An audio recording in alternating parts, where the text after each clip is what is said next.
ሓደጋ ዝኾነ ከዓ ብውሽጥን ይሄን ኣብ ውሽጢ ዓብዪ ሓደጋ እኒ ኣብ ውሽጥና ዘሎ ሓደጋ ትማሊ ዳዊት ከበደ ዘውፅር ኢኹም ትኾኑ ኣነ ዳዊት ንምንታይ የውፅእ ኣይብልን ሓቁ እንተኮይኑ ናይ ብሓቂ ተባሂሉ እንተኮይኑ ከምኡ ንምንታይ የውፅእ ይብልን ክዓውፆ ህዝቢ እውን ይፍለጦ ተጋጊሱ ኢሉ ናይ ዩቱብ ፍራንክ ንምቕራም ወይ ንእከለ ንክፈትወለይ ኢሉ ሰሪሕዎ እንተኮይኑ ግን ጌጋ እዩ ንምንታይ ኢኹም ዝብል ዘለኹ ዳዊት ከበደ ዘውፀን ኩለን ሓቂ ኮይነ እንተረኺበ እንተዝኾና ኣሚንና እዩ ስኢልና ሓቁ እዩ ዳዊት እሞ ዝብሎ ዘሎ ትክክል እዩ መበልና ሓደ ሓደ እዩ ስኢሉ ካብ ሰማይ ናብ መሬት ዝዓይነት ኣፈላላይ ዘለዎ ነጎዳ ሓጋይ ዝኾነ ነገር እውን ስለ ዘቕርብ ኣነ ብሙሉእነት ኣይኣመንኩዎን ከምኡ እንተተገይሩ ግን ዋ እዚ ዓብዪ ሓደጋ እዩ እዚ ክእረም ኣለዎ ኣናእሽተን ኣይኮናን ናይ ግድን ንእከለ ተባሂላ ተፈጠረት ስልጣን የላን ተጠንቀቁ እዮም ክበሃሉ ዘለዎም ህዝቢ ኢኹም ክብሎም ዘለዎ ንርአዩ እቲ ናይ ዳዊት ማለት ጀነራል ታደሰ የአቶ ጌታቸው አይነት ምርጫና ውሳኔ ይወስናሉ የሚባለው ተስፋና ህልም እናንተ ጋር ካለ ይህ እንደማይሆን እንደማይፈጸም ልታውቁት ይገባል በሚል አቋማቸው ግልጽ አድርጓል። ሕዚ አቋም ናይ ታደሰ እዩ ዝነግረና ዘሎ ናይ ታደሰ አቋም ይነግረና ኣሎ ዳዊት ከም ጌታቸው ስልጣኖም ገዲፎም ክኸዱ እዮም ኢልኩም ተሓስቡን እንተኾንኩም ተጋጊኹም ኣለኹም ብፍጽመ ይፍጸምን ከምኡ ኢልዎም ታደሰ እዩ ዝብል ዘሎ ንመን እዩ ነቶም ካውንስል እዩ ብደንብ ሙሉእ ዘይሰማዕኹሞ ከዚህ በኋላ በዚህ መሰሉ ያልተገባ አካሄድና በዚህ የስሌት ስህተት ምክንያት በአመራሮቹ መካከል ችግር ተፈጥሮ ሌላ አይነት ትራጀዲ ቢፈጠር አሳዛኝ ክስተት ቢፈጠር የዚህ ህገወጥ ካውንስል እና ይህ ህገወጥ ካውንስል እንዲመሰረት ሐሳብ አመንጪ የሆኑ አካላት ኃላፊነት ነው የሚሆነው ብለዋል። እዚ እውን ክትርጉመልኩም እንዳተርጎምኩዎን ክኸድየ ምንታን ክርዳእና ድሓርና ብትንተና ክንኣቱ ናይዚ ሕገወጥ ካውንስል ተግባር እዚዩ ማለት ነዚ ተኸቲሉ ኣብ ልዕሊ ታደሰ ንዓ ስልጣን ወረደን ዝብል ገለ ተፈጢሩ ዝኾነ ነገር እንተተፈጢሩ ሓደጋ እንተተፈጢሩ ተሓታቲ እዚ ሕገወጥ ካውንስል እዩ ይብሎ ካብኡ ነዚ ሕገወጥ ካውንስል እውን ሓሳብ ዘመንጨው ሰባት እውን ተሓተቲ እዮም ይዝብል ምንም አይነት አማራጭ በምንም አይነት ሁኔታ ከቁጥጥር ውጭ የሆኑ እንቅስቃሴዎች ቢደረጉ እንግዲህ እነዚህ ጀነራሎችም ሊሆን ይችላል የፖለቲካ አመራሮችም ሊሆን ይችላል አሁን ከዚህ በኋላ ወዴት ያመራል የሚል ትንሽ ስለሚያሰጋ ህዝብ ማወቅ አለበት በሚልም ጭምር ነው እያንዳንዱ እንቅስቃሴ ከዚህ በኋላ ያለው በጥንቃቄ ነው መደረግ ያለበት። ስለዚህ ዝኾነ ሓደገኛ ዝኾነ ምንቅስቃስ ክፍጠር ምዃኑ እውን ይነግረና ሓደገኛ ዝኾነ ምንቅስቃስ ክፍጠር ይኽእል እዩ ካብዚ እንዳሓር ዘሎ ዝፍጠር ነገር ይፍለጥን ይብለና ኣሎ ብዙሕ ከይሰጉስ ኢለ ጠጠው እናበልኩ እናተርጎምኩ ክኸድ ከለኹ በቃ ግዜ እውን ስለ ዝነውሕ ስጋኣት ከይኣተኩም ተሓቂ ክነግረኩም እየ ባዕለይ ኤኒዌይስ ግን ስጋኣት ከይፍጠር ካብዚ እንዳሓር ዝፍጠር ኣይፍለጥን ካብ ቁፅፅር ወፃእ ዝኾነ ነገር ክፍጠር ይኽእል እዩ ይብለና ምናልባት አንዳንድ አላስፈላጊ ነገሮች ውስጥ የሚገባ ከሆነና ራስን ለመከላከል በሚል የሚወሰዱ የተለያዩ እርምጃዎች ካሉ ኃላፊነቱ የዚህ አካል እና ይሄንን አማራጭ የወሰዱ ወይም ደግሞ ይሄንን አማራጭ መውሰድ አለብን ብለው ሐሳብ ያመነጩ አካላትን እንደሚመለከት ነው ጀነራል ታደሰ አቋማቸውን ይፋ ያደረጉት። ሕዚ ዓርሱን ምክልኻል ዝወሰዱ ስጉምትታት እንተሃልዮም ተሓታቲ ከም ዘይኮነ ተዛሪቡ ታደሰ እዩ ዝብለና ዘሎ በዚህ መንገድ በተለይ የኃይል የሚመስል አይነት አማራጭ ማንንም እንደማይመር በዚህ መንገድ ማንንም እንደማይተርፍ አቋማቸውን ግልጽ አድርጓል። ከዚህ በኋላ ናይ ኃይል አማራጭ እውን ከም ዝወሰድ እሞ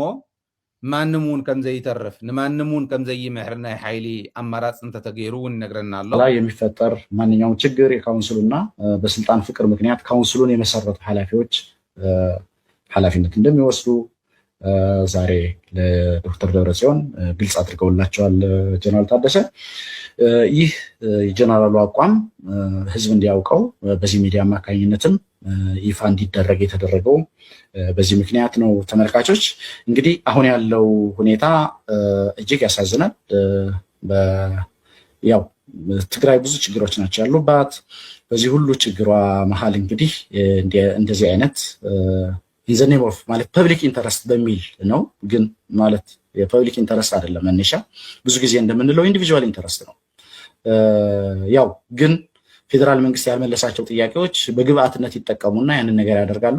ፌዴራል መንግስትም ያንን ነገር ለማድረግ ፈቃደኛ አይደለም። ስለዚህ ያው እዚህ ሁኔታ ውስጥ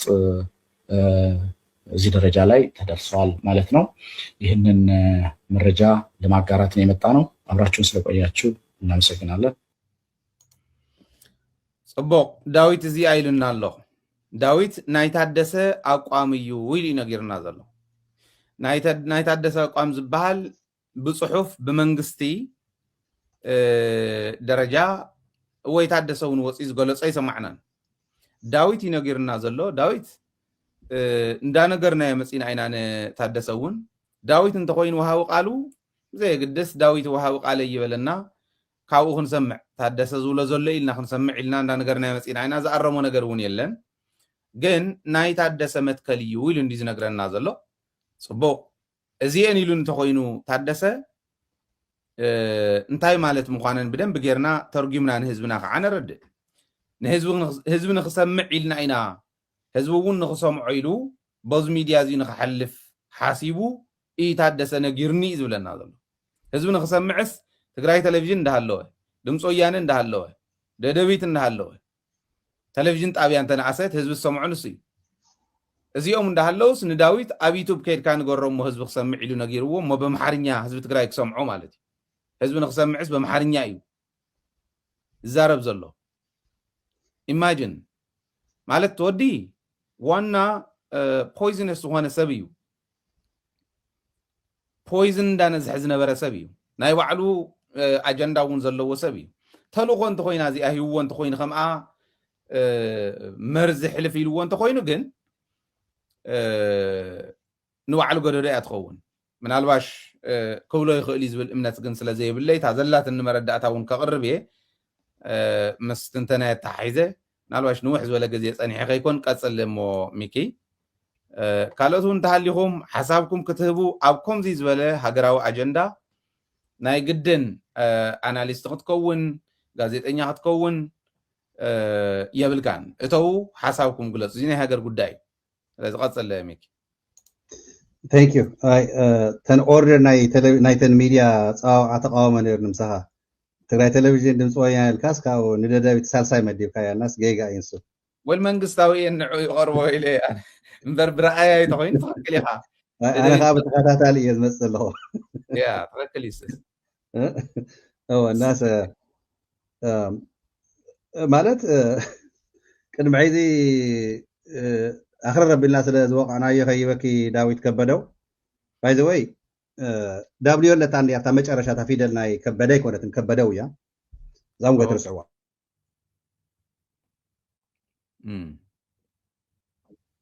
ባይ ዘ ወይ ዝፈልጥዎ ሰባት እታ ዳብልዩ ተልዓለትላ ምክንያቱ እውን ያው ከምታ ቅድሚ ሕዚ ደሓን ዝሮ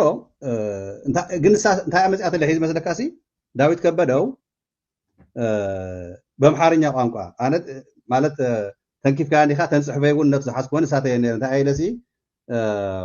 በምሓርኛ ማለት በእንግሊዝኛ ዝፅሕፈዮ ዳዊት ከበደ ስፒክን ኣምሃሪክ ኢንስቴድ ኦፍ ትግርኛ ዘ ትግራይያን ስፒክ ትግርኛ ላንጉዌጅ ኢለ ፅሒፈያ እታ ኖተይ ግን ናብ ትግርኛ እንዲ ክዛረበላ ኖርማሊ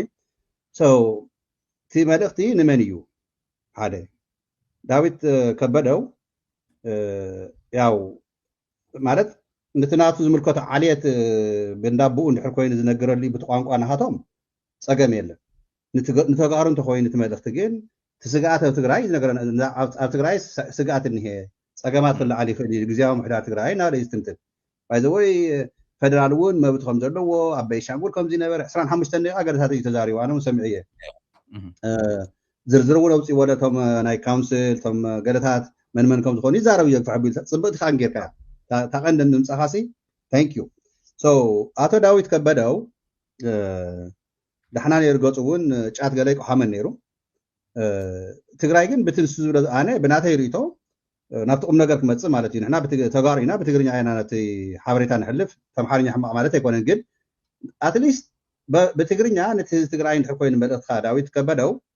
ብትግርኛ ገወረት ቋንቋ እሞ ካብኡ ዚርካ ናብ ኣምሓርኛ እውን ነቲ ዝምልከቱ ኣካል ንስኻ ትደልዮ ኦዲየንስ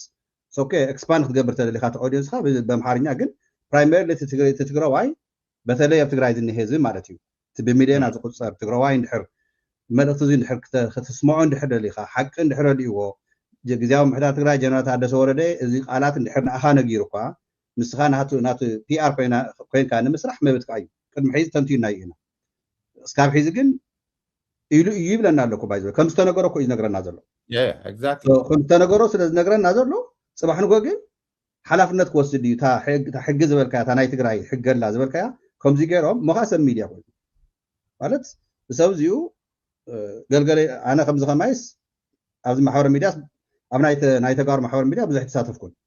ኣብዚ 5 ዓመት እዚዮ 5 ዓመትን ገለን እየና እዚ ግን ጋሻ ኣይኮነን እቲ ሚድያ ዝፀንሐሉ እዩ ብዙሕ ዓመታት እናሰርሐ ዝመፀሲ ከምዚ ዓይነት መልእኽቲ ምሕላፍ በቃ ንሱስ ኣብቲ ኣኼባታት ከም ዝነበረ ገይሩ እውን ይገልፆ ሓደ ነገር ኣብቲ ናይ ዘየስማዕካዮ እዚ እንታይ ይብልስ ኣብ ሓደ ኣኼባስ ስኡኢሉ ንእሽተይ ይሳተፍ እዩ ግንስ ገዲፍዎ እዩ ዝኸይድ ገለገለ እናበለ ይገልፆ እዩ ኣክፉ ሓቢሉ ኣልዒልዎ እዩ እዚ ግን ኣነ መቸም ኣብ ውሽጢና ፀገማት ኣጋጢሞምና ይፈልጡ እዮም ኣለውና እዮም ግን መሪሕነት ትግራይ ዋላ ኣብ ሓደ ሓደ ኣብቲ ናይ ውሽጦም እውን ዋላ ኣብቲ ሶሪ ሒዛትኒ ከምቲ ዘቐመጦ ዳዊት ከበደው ግን ግደፍ ኣነ እንታይ ክብሎ ዝደሊ ዳዊት ከበደው ግደፍ ንህዝብና ከምዚ ዓይነት ናብ ራዕዲ ዘምፅእ መዳናገሪ መሰከፊ ነገራት ተዘይትጥቀም ምክንያቱ ጊዜያዊ ምሕዳር ትግራይ ናይ ሓደ ዓመት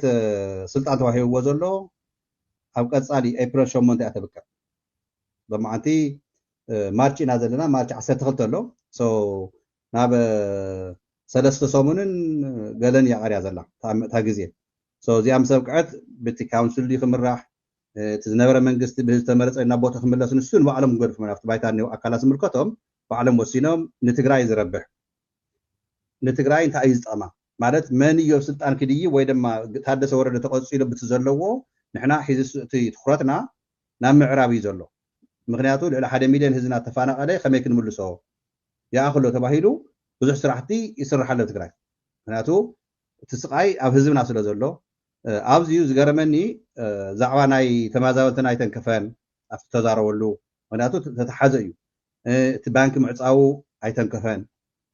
ንምንታይ እዩ ነያሃት ከየኹር ኣይኮነን ዛዕባ ትግራይ እናተዛረበሲ ዛዕባ ናይ ታደሰ ከምዚ ኣይድኒ ከምዚ ኣይድኒ ኣብ ትግራይ ካባይ ዝበለፀ ትፈልጦ ኢኻ ክትንትኖ ኢኻ ግን ኣነ እኳ ነፍቲ ሓፂር ግዜ ዝፈልጣ ትግራይ ኣብ መብዛሕትኡ ስራሕቲ ዝስራሕ ናይ ወታደራዊ ይኹን ኣብቲ መንግስታዊ ይኹን ኣብቲ ናይ ውድብ ይኹን ብሓደ ክልተ ሰብ ኣይኮነን ነገር ዝውሰን ብብዝሓት እዩ ኦፍኮርስ ጊዜያዊ ምሕዳር ፕረዚደንት ኮይኑ ከም ፕረዚደንት ጋይድ ዝገብሮም ንሱ ዝውስኖም ነገራት ኣለው እዮም ኣዘ ፕረዚደንት ማለት እዩ ጊዜያዊ ምሕዳር ኮይኑ ነገር ግን ታደሰ ወረደስ በቃ ሲንግል ዳውት ከም ዝኾነ ወይ ድማ በቃ ፀገም ተምፂኹምስ ኣነ ይጥየቕን ወይ ድማ ተጎጀለ ወታደር ከም ዘሎ ዓይነት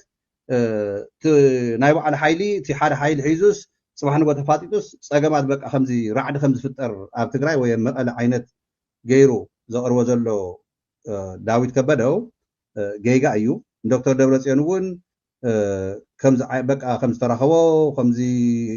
ሓላፍነት ኣብኡና ኣብኣቶም ከም ዝኾነት ከም መጠንቀቕቲ ዓይነት ደብረፅዮን እውን በቃ ሓላፍነት ክወስድ እየ ከም ዝበለ እዚ ትንታኔ ካበይ ኢኻ ረኺብካዮ መን ነጊርካ ብምንታይ መገዲ ኢኻ ከይድካዮ እንዲያውሲ ጨኒቃቶም ዘላ ፀላእትና እኳ ሃይለ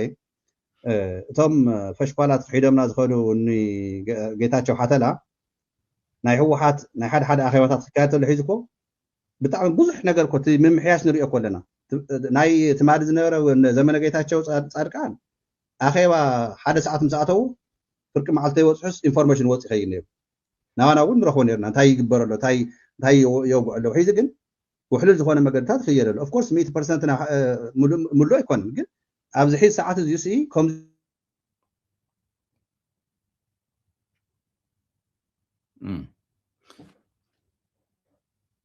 ዚያት ዓይነት ሓበሬታ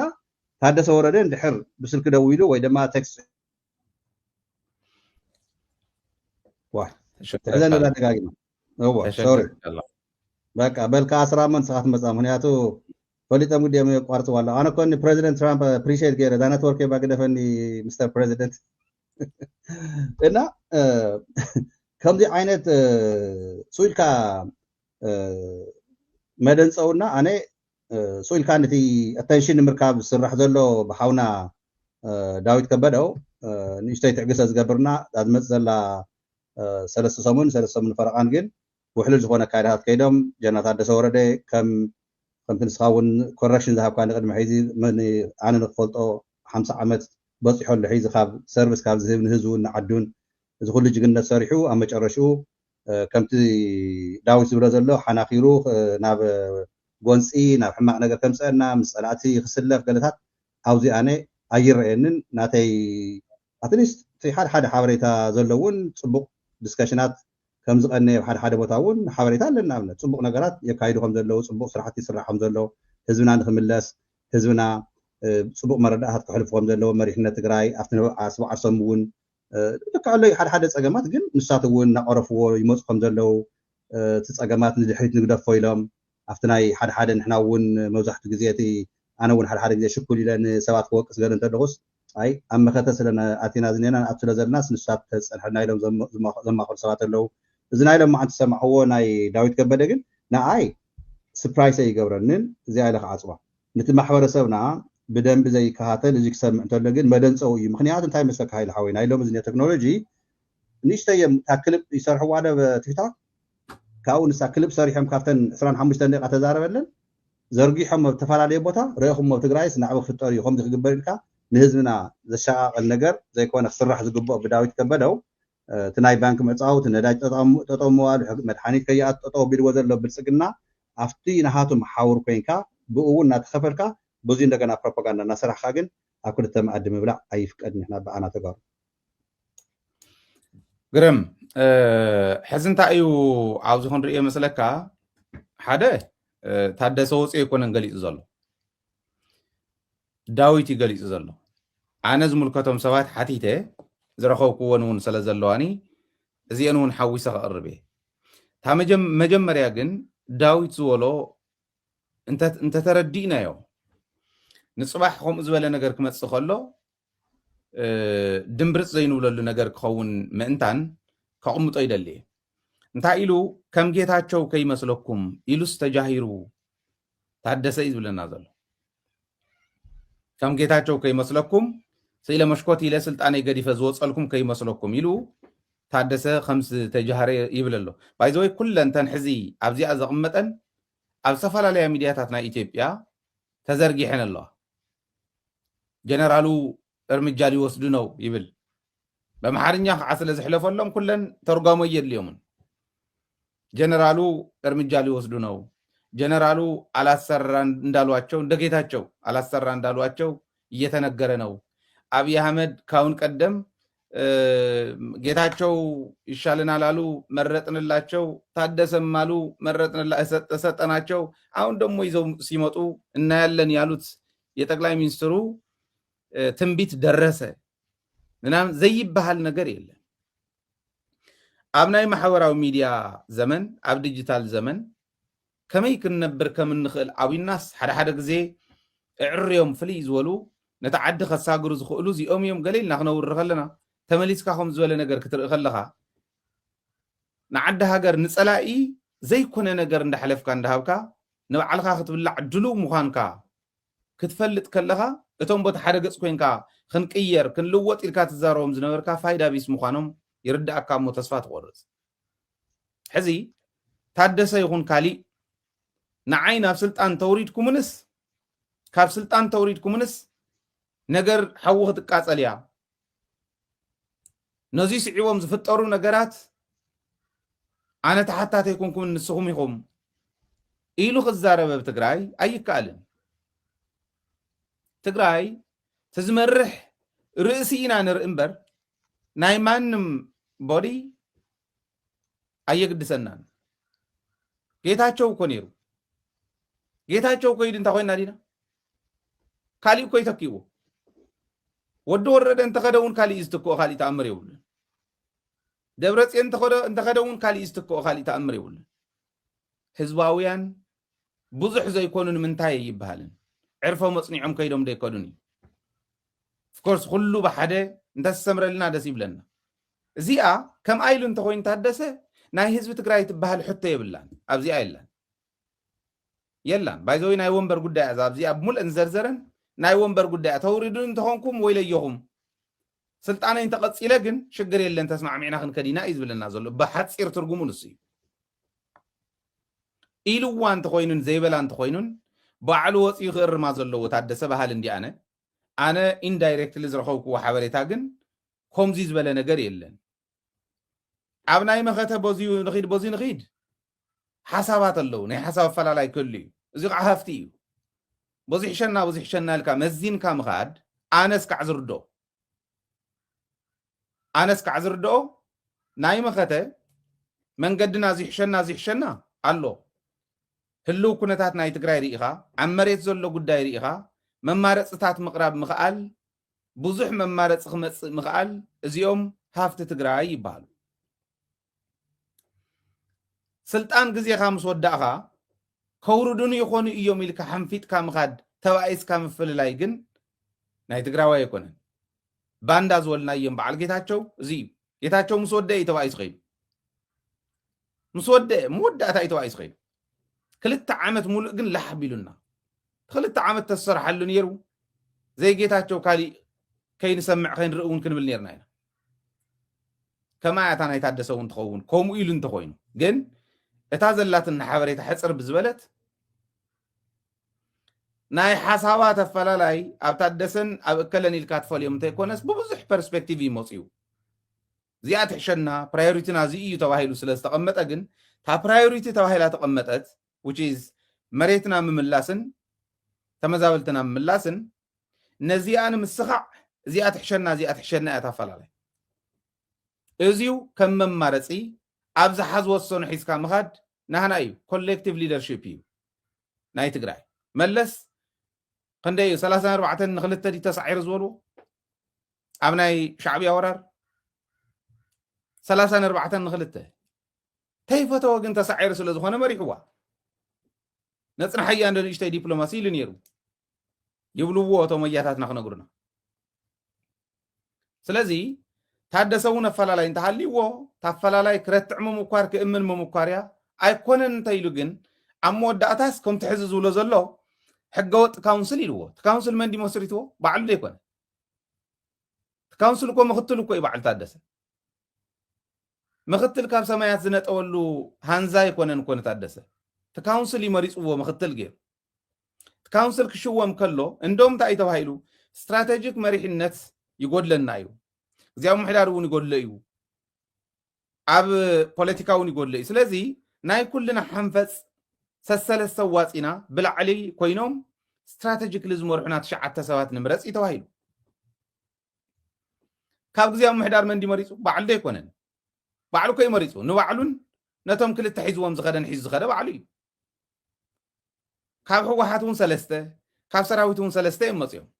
9 ኮይኖም እንዳሰርሑ ፀኒሖም ድሓር ሓሳባት ኣፈላላይ እንዳመፀ ከተዓትና በዝሕኸር ከሎ ብስሩዕ ተሓታትነትና ንመን እዩ ኢሎም እሞዚማ ቤት ምኽሪ ተዝህሉ ፅቡቕ ነይሩ ቤት ምኽሪ ስለ ዘየለ ግን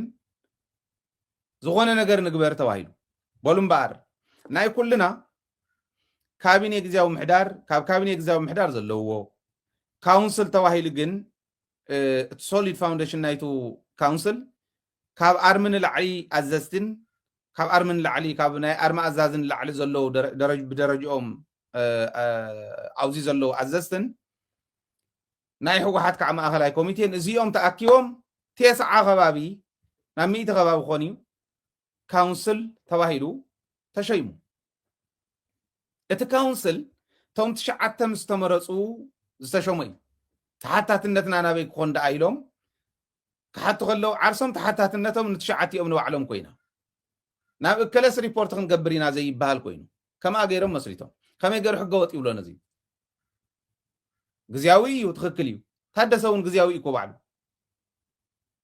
منغسته يكونن غزياوي من محداري سلازي كونسل حقوق يلو تزاري وخوين تحدثه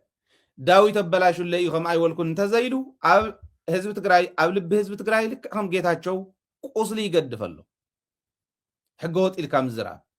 ከም ጌታቸው ይከደልኩምን ገለመለ እንድሕር ወዲእኻማ ዓብይ እንዲው ዕድመውን ዓብይ እንዲው ይኸው ዓብየውን ስለዝኾንኩ ስራሕውን ወዲእ ስለዝኾንኩ እስኪ ከም ዝወል እንተምፃና ይሓይሽ ኢሉ ኣብኡን የወጥቑ እውን ኣለው እዮም ከምዚ እንደንግበር ኢል ሓሳብ ምቕራብ ደ ይሓይሽን ካብ ንስልጣን ኢልካ ምኻድ ነውሪ እዩ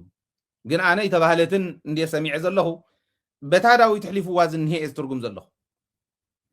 ካብ ቁፅፅር ወፃኢ ዝኾነ ነገር ክፍጠር ይብል እንታይ እዩ ክፍጠር ካብ ቁፅፅር ወፃኢ ኣብ ትግራይ ዘሪሪኢኹም ኣብ ትግራይማ ሓደ ዓብይ ዕድልና ካብ ቁፅፅር ወፃኢ ዝወፅእ ነገር የለን ጌታቸው እውን ከሆም ይሓስዩ ነይሩ ቀዲሞም ሰራዊት ኣሰልጢኖም እዮም ቀዲሞም ከካብ ወረዱ ወሲዶም ኣሰልጢኖም እዮም ከምኡ ገይሮም ካብ ቁፅፅር ወፃኢ ዘይገበርዎስ ታደሰ ሕዚ ካብ ቁፅፅር ወፃኢ ክገብሮ ከመይ ገይሩ ዋ ኣይ ሓስብ እንዲ ተኻሊ ካብ ቁፅፅር ንታደሰ ኢሉ ካብ ቁፅፅር ወፃኢ ዝኾነ ነገር ዝፈጥር ንበላዒ ነቶም ኣፎም ከፊቶም ክበልዑና ዝመፁ ዘለዉ ሓራግፅ እንካብል ዓዩ ሓደ ክልተ እንዳበለ እንዳቆፀረ ዜጉእ ዝህብ ከመይ ዝበለ ሰብ ክኾን ከሎ ኣይኾነን ኣይፍጠርን ዓርሱ ንምክልኻል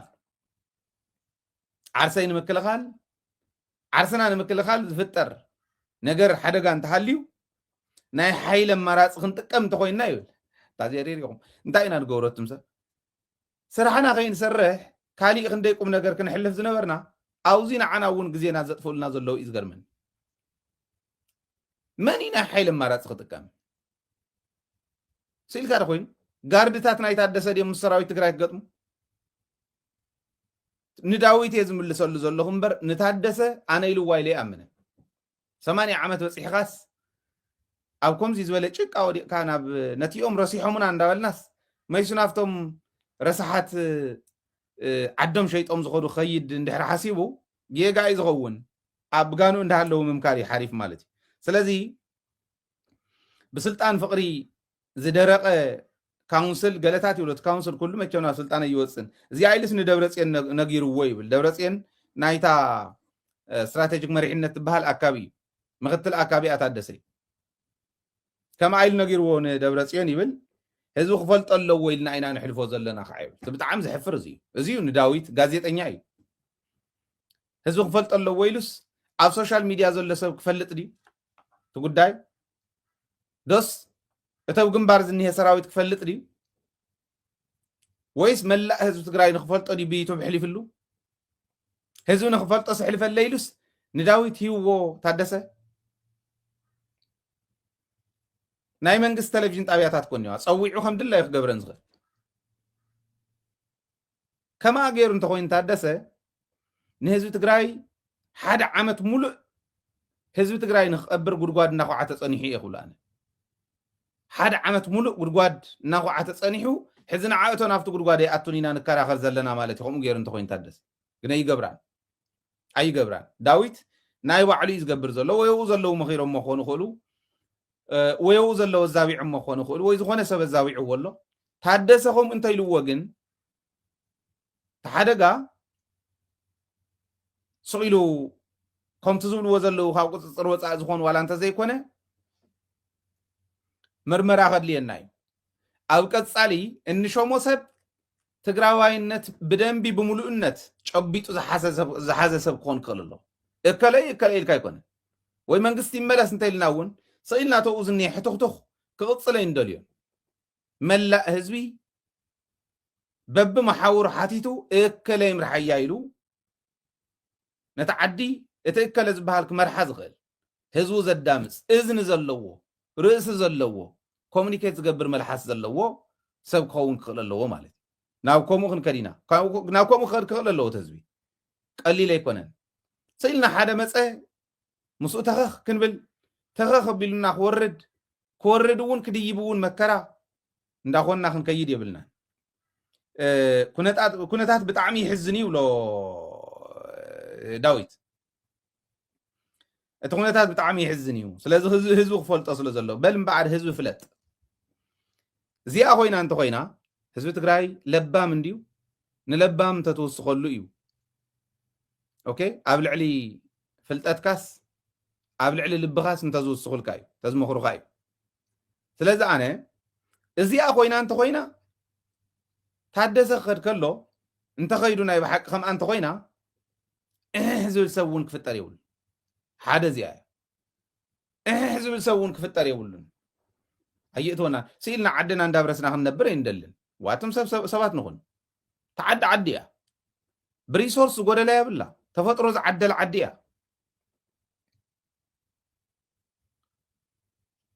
ብታሪክ ዝጎደላ የብላ ጀጋኑ ዝሰርሕዋ ጀጋኑ ዝመስረትዋ ጥንታዊት ዓዲ እያ ብጅግንነት ዝጎደላ የብላ ስረብ ቦታቶም ዝዓጠቑ ካብ መናእሰይ እስካዕ ሽማግለ ዘለውዎ ሰራዊት ኣሎ ካብ ደቂ 20 እስካዕ ደቂ 70 ኣለና ይብል ነይሩ ጆን መዲድ ኣብ ዝሓለፈ ካብ ደቂ 20 እስካዕ ደቂ 70 ዘለውዎ ሰራዊት እዩ ትውድብ እውን እንተኾነ 51 ኢሉ ናይ ሓደ ማለት ብደንብ ጎልማሳ ኢልካ ተቕምጦ ሰብ ወረና ብሽምግልና እንዳተቐላቐለ ዘሎ ሰብ ዕድመ ዘለዎ ውድብ እዩ እንታይ ኢና ኮይንና እንታይ ማለት እዩ ከምዚ ዝበሃል ወረስ ካብ ትግራይ ክስማዕ ሕዚ መዓዚና ምዕራብ ትግራይ ንኣቱ መዓዚናቶም ዝብእ ዝበልዖም ዘሎ ተፈናቀልትና ንመልሶም መዓዚናቶም ዝፍክሩልና ዘለው ከምቶም ኣብ ደገ ኮይኖም ዓንተ ወይ ዝሰማዕኹሞ ዜና ዝዓይነቱ ኣብ ውሽጡ እውን ከምኡ ዝበለ ዜና ነስምዖ ተህዝብና ብምሉእነት ነፃነቱ ዘኽብር መዓዚ እንዳበልና ሓስበሉ እዋን ከምኡ ዝበለ ዜና ስካብ ትግራይ ንታደሰ ስልጣን ከውርድዎ ኢሎም እከለ ክወፅእ ኢሉ መን እዮም እዚኦም ናይ ግሊ ኢንተረስቶም ኢንዲቪጁዋል ኢንተረስትስ ክነስተኣናግድ መላእ ህዝቢ ትግራይ መከራ እንዳሃለወ ክርእዩ ዘይኽእሉ እዚኦም ዓይኖም ዝዕሞት እዮም ደርገፍገፍ ዝብል እንተኮይኖም ከምዚ ዝበለ ንጹር ዝኾነ ዕላማ ሒዙ ህዝቡ ዘይመርሕ እንተኮይኖም ከምዚ ዝበለ እዚ ክመርሕ የብሉን ዋላ ማንም ይኹን እዩ ዝብል ዘሎ ኢሎሞ እዮም ኣይኮነን ዝብል ዘሎ ደርገፍገፍ ዝብል እንተኮይኑ ግን ክመርሕ የብሉን ክመርሑ ዝግብኦም ንጹር ዕላማ ዝሓዙ ህዝባዊ መትከሎም ብደንቢ ገይሮም ኣረጋጊፆም ዝፈልጡ ሰባት እዮም ክኾኑ ዘለዎም ስለዚ ኩልና ክንመሃረሉ ይግባእ ትዳዊት ዝሕለፎ ከምኡ ዝበለ ኣነ ኣይዶኖ ፅባሕ ንኮኩ ተዓዲ ዓዲ ኮይና ተመሊሱ ቃታ እዩ ዳዊት ባዕሉ ከመይ ገይሩ እዩ ነቲ ህዝቢ ክሪኦ ተናእሰ ነታ ንህዝቢ ትግራይ ትምልከት ጉዳይስ ትግርኛ ዝፈልጥ ሰብ እዩ ጋዜጠኛ እዩ ከመይ ጌርካ ከም ተሓልፍ ይፈልጥ እዩ ኣብ ሕልና ህዝቢ ትግራይ ብባንዳነት ተመዝዩ ካብ ክኸይድ ሃይለ ዲኾም ክምዝነኒ ክብል ክኸውን ንዓይ እዩ ክፈረደኒ ግን ኣይኮነን ትክክል ኣይኮነን ኣነ እውን እንተዝኾን ዋህበል ኢለ ክዓርቕ ክሽምግል ክምኩር ነይረ መጀመርያ እምበር ንታደሰ ከምዚ ይብልዎም ኣለዉ ከምዚ ትማልያ ቅንጅት ነይረ ተባሂሉስ ናይ ቅንጅት ኣተሓሳስባ ኣብዚ ምፅኡ ምስ ናይ ታደሰ ድልየት መርጅ ገይሩ እንተኮይኑ ዝነግረና ዘሎ ተጋጊሎ ንሱ እውን ሕዚ እታ ግዜ ክንጥቀመሉ ዝግባአና ኣብይ ኣሕመድ ፀቢብዎ ኣሎ ክንመፆ እውን ኢና ካሊእ መረዳእታ ኣለና ጨኒቕዎ ብዘለሉ እዋን ክንሰርሖ ዝግባአና ሰሪሕና ናፅነትና ኣብ ክንዲ ንእውጅ ናብኡ ንኺደ ብክንዲ ምባል ንታደሰ ዝበልፆ እንተሃሊማ ዳዊት ጥራሕ ኣይኮነን ታደሰ እውን ባዕሉ እከለ ስለ ዝበልፀኒ እከለ እንተዝመርሓ ዝዓዲ ይሓይሽ ኢሉ ክኸደሎ ብዝግብኦ ግዜ ኢና ዘለና ኣብዛ ግዜ እዚኣ ኮይኖም እዮም ዘባጭው ዘለዉ ትክክል ኣይኮነን ግን ንሪኦ ከዓ ንቅድሚት እንታይ ከም ዝኸውን ዳርኣና እየ ክንከዲና ዝብል ከቕምጥ እየ